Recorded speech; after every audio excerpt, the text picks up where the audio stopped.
Halo, assalamualaikum warahmatullahi wabarakatuh. Ketemu lagi sama aku, Mutiara Budin Syabani. Di kesempatan kali ini aku akan mereview terkait dengan understanding by design atau kita sebut dengan UBD. Nah, UBD itu apa sih? Teman-teman tahu nggak? Oke, aku jelasin ya. Jadi, UBD itu adalah suatu kerangka kerja di mana kita bisa melakukan perancangan pembelajaran atau pengembangan kurikulum yang didasarkan dengan alur mundur atau backward design.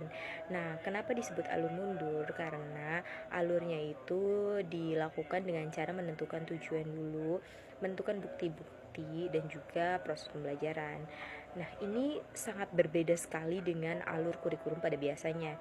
Biasanya kan alur kurikulum itu kan ditentukan berdasarkan capaian pembelajaran, kemudian alur pembelajarannya gimana, baru nanti kita tentuin tuh. Nanti pas waktu belajar kita pakai metode apa, pembelajaran pakai apa gitu. Nah, di UBD ini dibalik, tujuannya tuh di depan, teman-teman. Jadi kayak kita tuh tentuin aja tujuannya dulu, kita mau bikin pembelajaran yang mau memunculkan apa dulu nih. Setelah itu baru kita lakuin di kelas. Nah, baru setelah muncul nih tujuan yang ingin kita capai, kita baru menentukan bukti dukungnya dari tujuan yang kita capai. Misalkan bisa dalam bentuk asesmen, penilaian, lembar observasi, dan lain-lain sebagainya. Selanjutnya, kalau kita mau melakukan perancangan pembelajaran, itu kita perlu memperhatikan 6 pilar utama yang bisa kita singkat dengan Wereto. Wereto terdiri dari where dan why, di mana where dan why itu adalah ketentuan yang melandasi kita menentukan tujuan. Kenapa tujuan itu diambil?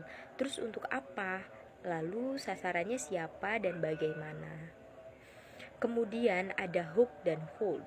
Hook dan hold adalah suatu istilah yang digunakan untuk memberikan sesuatu yang menarik bagi peserta didik, biar peserta didiknya tuh nyaman saat pembelajaran dan tidak terasa membosankan.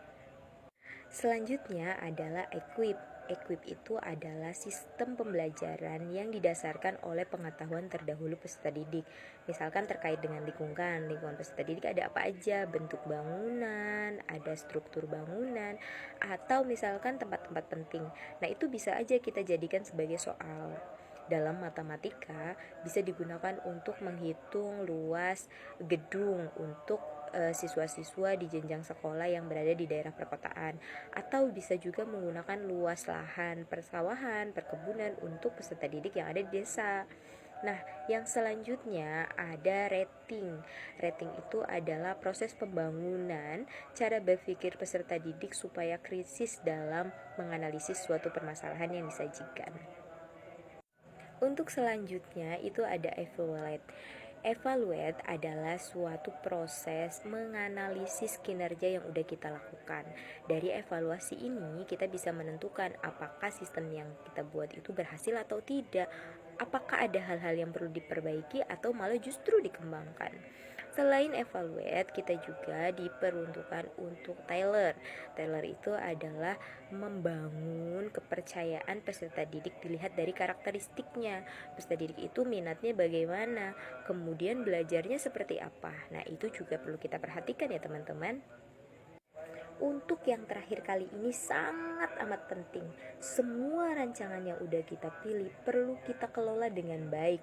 Nah, tahapan terakhirnya adalah organize. Organize ini adalah sistem pengelolaan, penyetaraan, penyusunan, dan juga struktural yang perlu diperhatikan agar semua tahapan yang kita rencanakan berjalan sistematis, baik alokasinya, caranya, metodenya, langkahnya, dan lain-lain sebagainya, beserta penilaiannya.